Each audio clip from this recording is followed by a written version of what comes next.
if there's one department that we want to support with intelligence fund, that's PNP, because you need that to gather intelligence, counterintelligence, and we want to make sure that you're equipped in terms of information. But nakita ko rin bumaba siya in 2025, 1.3 billion, but in 2026, 800 million.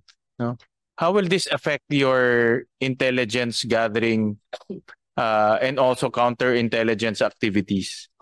Sir, if I may answer. Yes. The 500 million that is additional to that was an insertion which we turned over to the office of the president. We didn't use that 500 million. So that is the grand total. But as according to we only followed what is according to the GA and not the NEP and not the GA.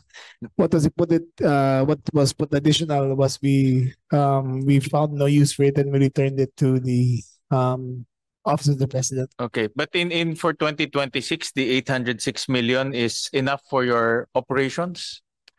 The request of PNP actually is 210 billion, but on the grant is 806. Okay. That's correct, Your Honor. Alam namin importante intelligence sa PNP, no? Your enforcers, mga enforcers natin. That's correct, Your Honor. If we're going to have a per capita dito sa ating intelligence fund to be utilized, ay 150 pesos per month per person po ang ating per capita. And kung titignan natin, that 150 pesos per capita intelligence fund ay hindi kukulang. So that's why kung titignan natin ang ating funds, that is 84% is the PS and MOE is about 14% and the capital outlay is 2% or 3%. Yung ideal po dun sana ay yung PS corresponds to or at par with the MOE. So say 84% must keep maging 20% man lang sana ang aming MOE, and that would be an ideal one, Mr. Chairman, sir. At itong 806 million on intelligence fund, sapat na ito sa operations niyo for 2026? Yan po ang pinagkakasya ng Philippine National Police, Your Honor, Mr. Chairman. Okay, sir. All right. Because nasabi ni Secretary yung excess na 500 was actually unutilized, no? So yes, sir, we returned it because it was an insertion in the budget, and the insertion came from the person who requested 3,000 containers of fish. So why will they insert intelligence funds? It beats me, sir. We didn't ask for it, so I returned it. Okay, all right. Well, kami naman, we want to make sure that the PNP has enough funds for intelligence and counterintelligence. Hindi ito magiging insertion na may kapalit, no? Ang kapalit nito is peace and order, no? Exactly, sir. That was what we were afraid of because it was an insertion. There might have been a trade-off with it. So that's why we refused the insertion of the 500 million. Agreed. All right. Just to add, siguro yung, of course, yung intelligence natin, we would need that, of course, for counterinsurgency, counterterrorism, given na po yun. Dito po sa I think this is very important, lalo sa ating chair. Doon sa mga foreign nationals who are here, kasama rin po yan ba sa natin, na monitor natin? Yung mga nasa Pogo noon, si Sulani Pogo, but other foreign nationals who are here na might be involved in crime. Yung espionage will be sa AFP yan, pero kasama rin ba yung rito, mga undesirable foreign nationals? That's correct, Mr. Chairman, sir, especially the members of the or belonging to the local terrorist group, Mr. Chairman, sir. Thank you, General. If yung intelligence you think will not be sufficient. But if it's sufficient, then no, well and good, no. But just let us know. Again, ako kasi ang part of peace and order is knowing ahead, and that can only happen if you have very good intelligence capabilities, no. So that's where I'm coming from.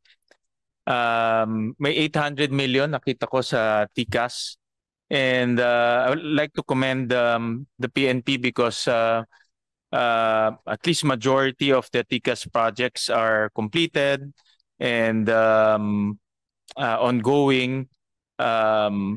Konti lang na suspended or terminated. This is a challenge considering that the DPWH, the one building it, this is outside of the PNP organization. But do you have any intention of, because sa DND, ang kanilang request is to transfer the funds to them, no, so that they can construct the facilities themselves. Ito yung mga barracks, mga inventory facilities, mga iba-iba, no, sa kampo. Kasi maraming kampo ang DND all over the Philippines. So they would rather build it themselves para kompleto at alam nila kung ano yung mga kailangan nila, no. Do you have the same intention to transfer it to the PNP and let the PNP construct it, or okay na kayo with the arrangement with DPWH? Mr. Chairman, sir, Your Honor, of course, the Philippine National Police, just like the AFP, gusto rin namin mapunta yung pondo sa amin, and we will do the usual bidding and or implementation of such project. And meron naman kayong capability na magpa-bid out and even construction, di ba? Yes, Your Honor, we have the fiscal capability to implement the infra projects, Your Honor, So- including we have the we have engineers in the Philippine National All right. Police. All right. And with that, we'll transfer the 800 million to the PNP, no, for your facilities. Ito yung mga, I believe the same rin dito, no, yung mga sa kampo, police stations all over the country. I believe it's the same facilities that is being undertaken by TICAS, no. That's correct, Your Honor. Dormitory, barracks, Dormitory. projects for police station, etc. Yeah. All right. School pa rin sila eh. Ang daming poste. So I think I would agree with our chair that we would have to give back yung 800 million sa inyo na lang, and kayo na po magpabid with your own, may capability naman kayo. Thank you. Pansin rin namin mahal sa DPWH, no? Almost 3 times higher. I don't know why, but yan ang napansin namin with It's friction cost, Your Honor. friction cost. And lastly, Mr. Chairman, we validated with the DBM. So for next year, naka-allocate na pala yung increase in your subsistence allowance in the MPBF budget for 2026. So meron 23 billion doon to increase it by 200 pesos.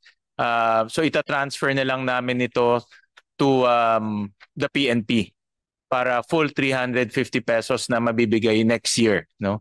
So yan po ay magandang balita for our police force, including hindi lang police force, all the